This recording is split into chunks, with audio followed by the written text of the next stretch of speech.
Hey everyone, I'm Lisa Campion and I'm here with the fabulous Jane Bear. And this is the Quantum Mystic Podcast. We're so happy to be with you today. And, we're going to talk about the difference between self care and self repair. And I know self care is such a buzzword. Everyone's talking about it, selling it, packaging it up with pretty rituals and trending tips. And there's nothing wrong with bubble baths and breath work. But today we want to go a little bit deeper than that because I think there's a little bit of a hard truth there. Could it be that you are still abandoning yourself in the name of doing the work? We might end up in a place where we're performing wellness instead of actually healing, checking boxes instead of checking in. And real self-care, it's not always pretty. Sometimes it looks like setting a boundary, turning off your phone. Sometimes, oftentimes, maybe all the time, it's about finally letting yourself feel what you've been running from and hiding from for years. So today we're going to talk about self-care and self-repair. Self-repair, not as a performance, but actually doing the inner work. And that's the theme that we have going on in this podcast anyway. So what is the difference between numbing out and nurturing? How do we meet our own needs with compassion? And what does it actually mean when we actually take care of ourselves, maybe at a deeper level? Such an important topic. So take a breath. Let's start the self-repair right now and the self-care right now. So take a deep breath. Just get a little softer in your belly and just know that you're joining this conversation for a reason. I'm so excited to dive into this topic, Jane. Yeah. Thanks, Lisa. And if you're listening with us live, we love, love, love when you join in, ask questions, give your own stories, let us know where you're listening from. It's super fun for us. And, I do think that there's sort of it's been such a great step, self-care. So incredible, but I think it's become this like commodity where culture really turned it into something more to consume. And it's not about that, And of course, that is our culture, Like I love what you said, bubbles and breath work. It's like I just immediately thought of, and no shade, but to a bath bed and beyond. It's like their whole thing is self-care. And there's nothing wrong with that. It's super yummy, like yes to bubbles and and of course breath work. But those things can, like you said, become like a performance of healing. It can become things that we just do and think that we're like proving to ourselves that we're doing the work, we're doing the inner work, we're healing ourselves, when actually it just becomes something that we're just doing and busying our day with. And so it's really, again, it's like checking in with ourselves with the meaning behind it. Like what is behind the act that we're doing, I think is a really good step. And I sort of love an example of, like, for those of you who are, consider yourselves in like the spiritual realm, and you've got your sage and you're burning your sage, okay, wonderful. And check in with your nervous system. How are you feeling? Like, are you fired up? Is your nervous system totally on fire? Is sage really gonna help in those moments? I don't know. Right. So, so it's like, what if healing really didn't need to be like this productive thing? What if instead of sage, you just really need to have a good cry? Right? Yeah, and sit with Yeah. whatever that feeling is. And I think that's sort of the, like, redefining what self-care actually is, and I think it's about, like, self-presence. It's like a deep presence with yourself. Yeah. And I think it's sort of like there's an evolution here, at least there has been for me as a card carrying retired people pleaser. Um, you know, I self-care was a bit of a revelation. I think maybe we Yeah. start with self-care being like mind blown, like it's okay to say no and take care of yourself. Like that was a novel concept to me. And I think I've graduated now beyond that to actually like a different level. So I want to see that as sort of maybe an evolutionary process we go through. That seems really important. So we don't want to diss self-care. We just want to Absolutely. invite you to see if maybe there's like a deeper level that you're ready to let go of, because maybe like watching Netflix and eating a pint of Ben and Jerry's can go in the self-care category. So might go into the like I just don't want to feel my feelings and I'm numbing myself out category. And I think, like Mhm. you said, it's the intention behind it. Like, why are you doing it? And are you doing it with consciousness around this is what makes me actually happy, or is there some avoiding maybe what's deeper? I'd love to for you guys, if you're listening, to drop in the comments what you do for self-care, because Yeah. and what you do for self-repair, because I Right. think we can inspire each other. Yeah, and I think that's the key is, like, when it becomes avoidant. Are we avoiding even our practices that we know work, the tried and true, like, I think I think meditation, uh, I don't think I know meditation, especially specifically silent meditation works.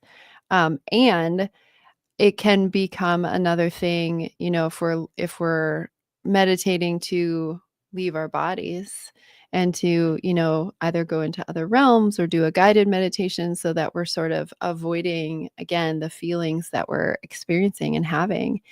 It just becomes another numbing technique, avoidant techniques. And, of course, like the internet scrolling, it's such a slippery slope, of, well, I just wanna tune out for a little bit. Um, but, ask yourselves, are we tuning out or are we avoiding or are we actually doing some soothing work that really is necessary? Because that self-care, again, Yeah. is so yummy. It's so it's like, yes to bubble baths, yes to candles. No, again, no shade. And here is Joyce. It says, "I am burned out. This is probably the first time I've done something for myself in over a year." Mm, well, Yeah. I mean, we hear you, Joyce, and I think especially for those of us like in caretaker roles, moms or, people that are caring for other people, a little bubble bath can be a miracle. You know what I mean? I remember when I was a new mom, that seemed like the biggest luxury on the planet. yeah, Um, Time alone in the bathroom was the only place I could go, or 5 kids and 3 dogs didn't follow me into the room. And that was like a little slice of heaven where I could reconnect to myself. So yeah. maybe it is all about, are we taking whatever self-care rituals we have, are we taking the opportunity to tune in, or are we taking the opportunity to tune out? Absolutely. And it's such a great point, especially for new parents, especially new moms who or moms in general. I'm not a new mom, but I still take those moments of like going into the bathroom and this is something that I teach in the mystery school all the time. I give little tools of like go to the bathroom, use the pipes and the waters that are surrounding the bathroom really help with calming and clearing.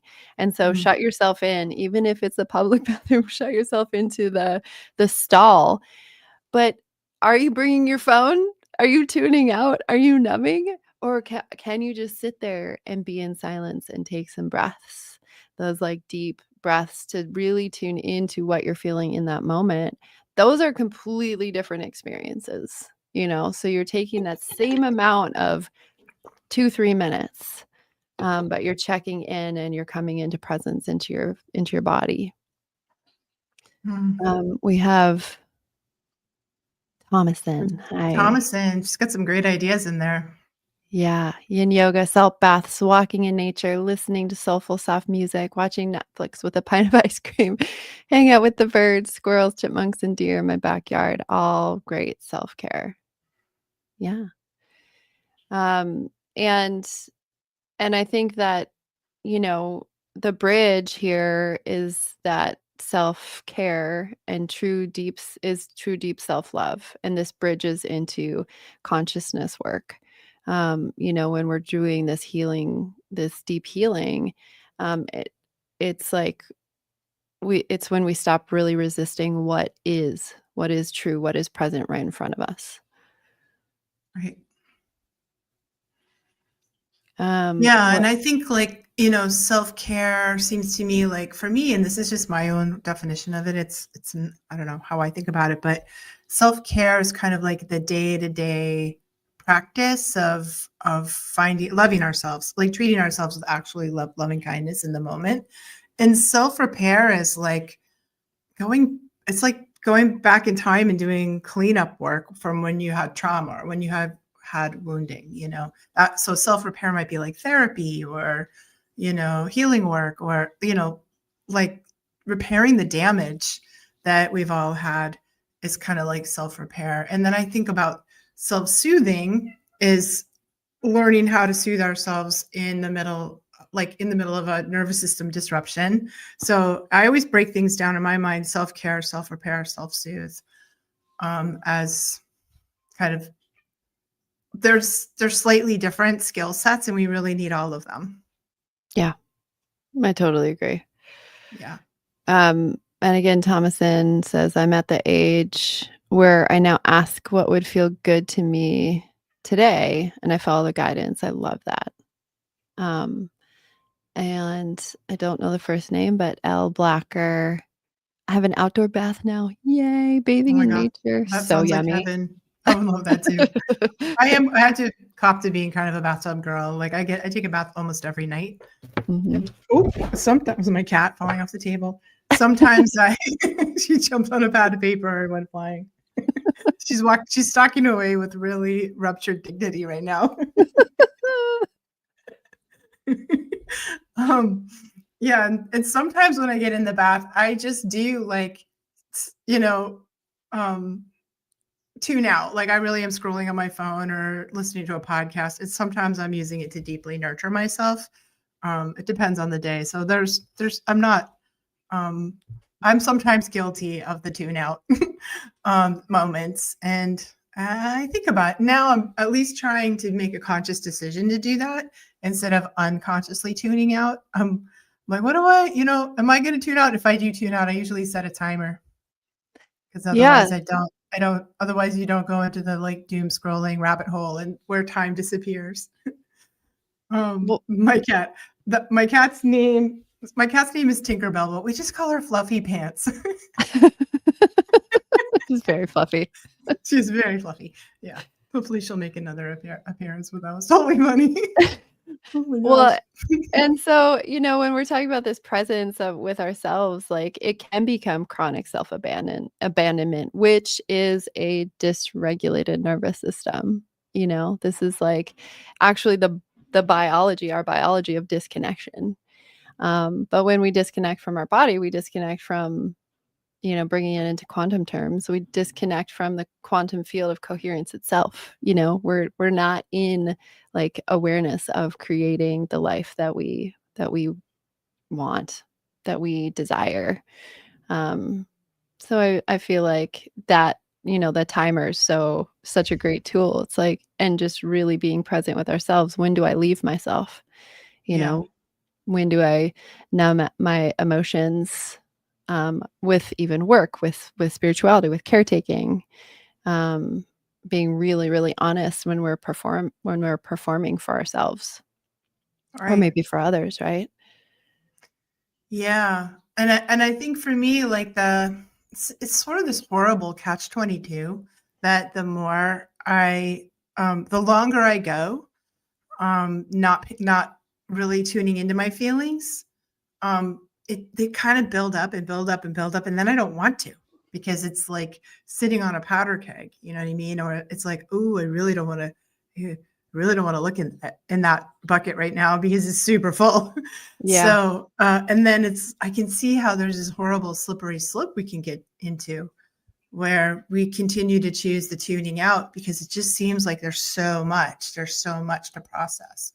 Yeah. And I know when I hit that wall because I'm not a generally cranky person, but if I go through a cranky patch or Mhm. I'm like snapping or irritable, I know I'm like, oh, the bucket's full and it's Mhm. been full for way too long, Mhm. and then it takes so much time. It's sort of painful to it takes days for me to unwind that and get Mm. back to myself. And it's so much better if I just every day I'm, you know, spending time like feeling myself. Like, how am I feeling? Am I okay? Like, where am I at? Where are my thoughts? Where are my feelings? Where's my spirit?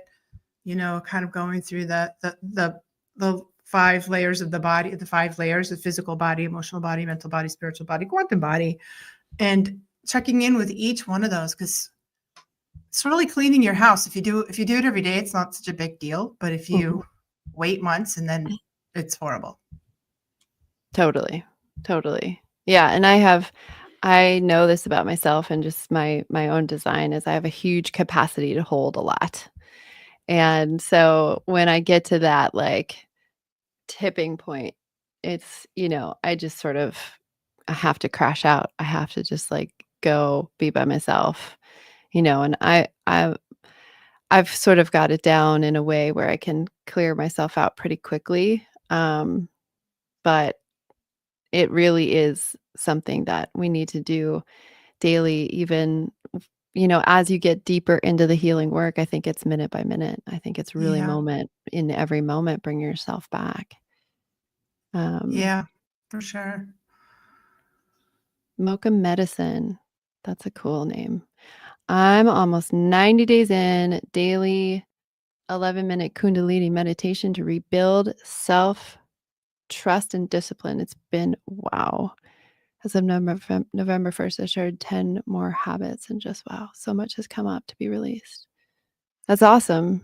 Totally awesome. And I think those challenges work really great, like Yeah. meditation challenges, yoga challenges, 30 days on the mat, 30 days, on the meditation chair, meditation bench. I think push us into like massive spiritual growth. If I feel like I'm stuck spiritually, find one of those. Kind of like, if you did a boot camp challenge to get more physically fit, the Yeah. same thing kind of works. And I know you've done this, Jane, and I'm dying to do it, is the 10-day silent meditation retreat, It's the best. you know? It's Yeah. the best. Yeah, it's um, totally it's yeah, it's not for everybody, but, I'm ready for another one. I'd And like to try it. yeah, um, L Blocker says, "Why can't I maintain a practice?" Great question. I think that What do you I think, wonder if Lisa? you're trying to do it alone, super hard to do without support.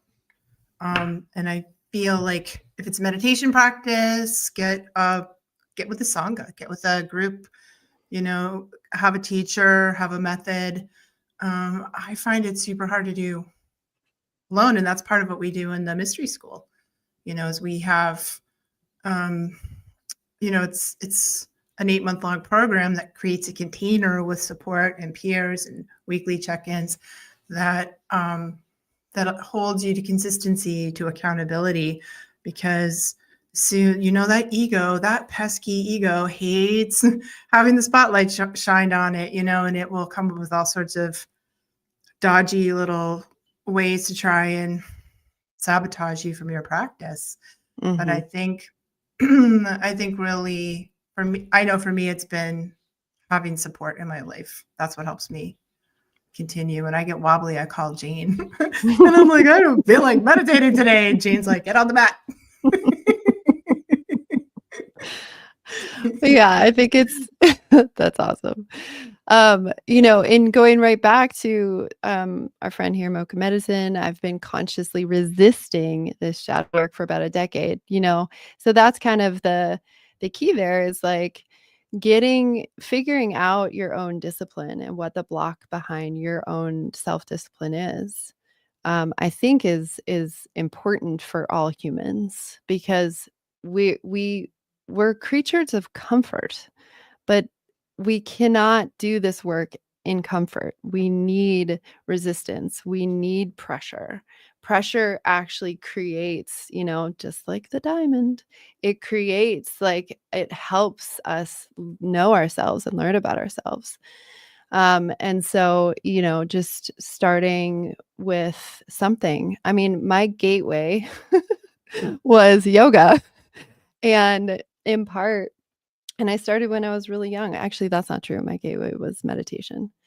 Um, and then that led me to yoga, and that led me to, shadow work, and that led me to energy work, and so on and so forth. So it's like over time, um, you just start with something that works for you. And and um and the flip side, I think, is that sometimes that fixer archetype comes in, and it's like the constant need to improve or heal something that's wrong. So really understanding that we're actually not broken. We're not fixing ourselves. We're nourishing ourselves. We're giving our system what it actually needs. And in order to do that, we're listening to what that is. We're listening Mhm. to what, like somebody said before, ask your body what nourishment feels like today or in this moment. And that's part of the repair, I believe. I love that. Mocha Medicine says that discipline is the highest form of self-love, which I totally agree with. And I'm a Totally very agree. I'm a very disciplined person. I've always been that way. And what was it that our friend in Mexico said, Jane? Doing Do the the hard hard. things makes life easy. Doing the easy things makes life hard. Something like Yeah. that, right? Yeah. Yeah. Yeah. Yeah. And he's a, breath work, cold plunge trainer. And I mean, it's true. It is true. And so Mhm. when often the block of our own self-discipline is the lack of self-love. It's that feeling, it's that constant feeling like like maybe we're not enough, you know. Yeah. Shame cycle is what I had to address. Dr. Gabor Mate, who we love, really helped me with that. Yeah. Yeah, I feel that.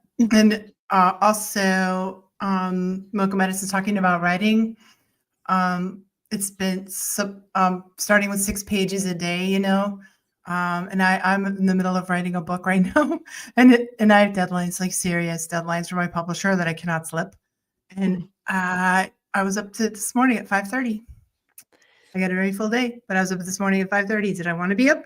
No, but that's what you got to do if you want to be an author. And this is my fifth book, so it's not my first rodeo. And I just know that I have to write a chapter a month, and if I stick with it, it's good. Well, and it's kind of nice to have that editor who's like, we need the pages, Lisa. Yeah. And so creating that for yourself, creating the person who holds you accountable, might be the thing that gets you into the discipline, you know, Yes. and Indeed. sort of gears it up. Yeah, and that's how it was for me as a writer. Like it's always a give me a word count and a deadline, and I'm all set. But that's what I really need. So, Yeah. and I know there's sort of a whole internal process that I go through for writing that's very similar as the same internal process that I go through meditation or through the things that I don't want to do. And I call it like sitting through the squirm. And actually got that term from a meditation teacher. Mm. So when you first sit on the cat, you sit on your meditation mat and you're like, I don't want to do this, and you squirm and you thrash and internally, and all of a sudden Yep. you get up because you have this desperate need to reorganize your sock drawer or whatever it is. And the same thing it goes true for writing. So I sit down at my writing table and I literally sit on my hands and I sit there through the squirm and I breathe. And sometimes I rant and rave, get it all out. And then something clicks and I'm in. Just like with meditation is sort of the same thing. Um, And it's the discipline for me is sitting through the Yeah. until I hit the flow, till I connect. Yeah. And whether it's connecting to myself or connecting to the stream of thought that I'm having about writing. And I don't know, I think that's kind of it, Jane. Like for me anyway. What about you? Yeah, and I think there are outside forces that want our attention at all times. They, the internet and these things are so brilliantly designed to hold our attention. And so everything Mhm. is sort of stacked against us. And I just want to really honor that. We're all in a very strange time to be alive, where Yeah. your attention is a commodity. And so we are learning, we are doubling down on these tools and sitting with the squirm and really being present and in like the smallest moments, like when you're making your tea, when you're washing your rice, like make everything a ritual of devotion. And that's the discipline. That's like the self-honoring practices. And so repair happens and we start to build out our capacity to have that discipline.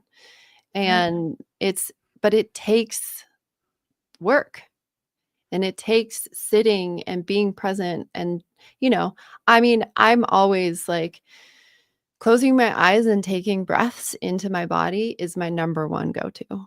I do it regularly. And it's my way of presencing into my body and feeling into to whatever my body's feeling, bringing my energies back. Take a breath. I have to close my eyes because when my eyes are open, I just get way too much information. And it's like a quick energy reset. And that is my regular daily self-care.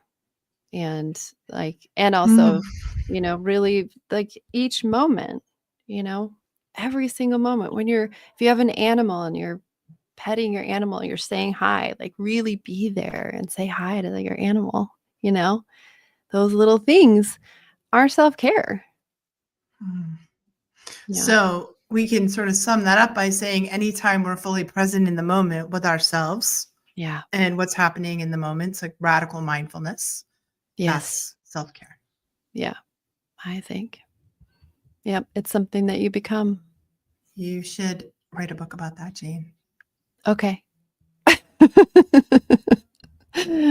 Deal. So it's so important. And you're such a master of the embodiment practices. Thank you. Yeah. It's taken a lot of experience. It's taken a lot of Mhm. work. Wow. Um, I think this is the time when we tell you to follow our podcast. yeah. But yeah, Like let's and talk about that. subscribe, folks. Yeah. Yeah. Come to whether you're on YouTube or you go to the podcast channels, come say hi and share some of the episodes and like and subscribe. And then, Lisa and I started a mystery school. We're in our second year where we teach a lot. We teach all of this 3-year Mhm. mystery school, the Quantum Mystic Mystery School. And it's something that we both are really passionate about and feel like it's really important to learn how to expand our consciousness at this time in this amazingly wild, beautiful time to be alive. So that's Yeah. And yeah. and if you want to find me, you can find me at lisacampion.com. I work with psychics, healers, and empaths to help them open their gifts because I think the world needs all the healers it can get. And I'm your psychic mentor. So stop by and visit me. And definitely visit Jane Bear because she's an incredible healer. Wow. She's one of the best. And one of the few people that I let work on me. So she's all that in a bag of chips. Where do people find you, Jane? Thanks, lady. Jane Bear Healing Studio. Yeah, I work one-on-one with people and I'm a teacher at the mystery school and really this is important work. This is what we're here to do now. Mm. Um, Raise and this is people's consciousness, right? Raise our own and I think it's how we save the world. I'm not kidding when I say that. Like 100%. now is the time to really lift your own consciousness, and that's how we can contribute to changing the world. It's all we have control over is our own consciousness. Absolutely. Yeah. Mm. So hopefully these tools have helped you today. Thank you all for joining us live. It's been really, really fun to see some of you. Some of you are first time coming across us. Thank you. Love you guys. And look forward to seeing you next time.